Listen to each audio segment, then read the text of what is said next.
Very good morning.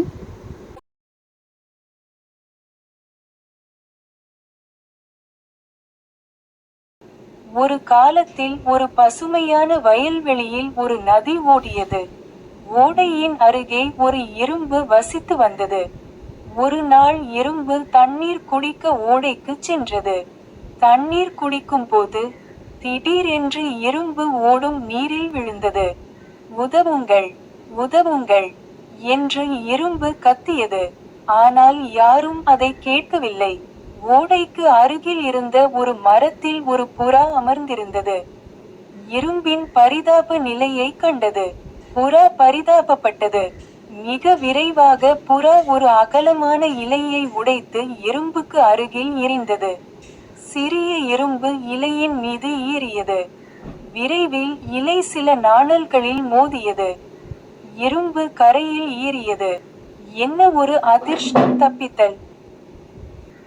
சில நாட்களுக்கு பிறகு எறும்பு ஓடையின் அருகே உணவு தேடிக்கொண்டிருந்தது. ஒரு புறாவின் சத்தத்தை கேட்டு அசையாமல் நின்றது. தனது உயிரை காப்பாற்றியது அதே புறாதான் என்பதை எறும்பு கண்டது.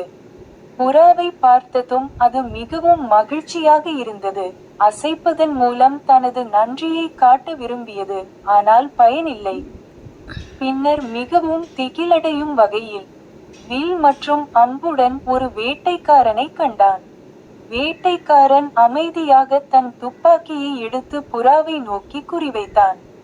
அந்த நேரத்தில்தான் எறும்பு வேட்டைக்காரனின் காலை மிகவும் தீவிரமாக கடித்தது. அதனால் வேட்டைக்காரனின் இலக்கு தோல்வியடைந்து அது மரத்தின் ஒரு கிளையில் மோதியது. புறா தன் இறக்கைகளை அசைத்து அவசரமாக பறந்தது. வேட்டைக்காரன் குனிந்து பார்த்தான். அவன் காலில் ஒரு சிறிய சிவப்பு குறி இருந்தது. எறும்பையா? அது எங்கும் காணப்படவில்லை. நீதி: விலைமதிப்பற்ற தருணத்தில் செய்யப்படும் ஒரு சிறிய உதவி, நீங்கள் சிக்கலில் இருக்கும்போது உங்களை மீண்டும் காப்பாற்றும். Thank you and bye. Like, share and subscribe for more videos.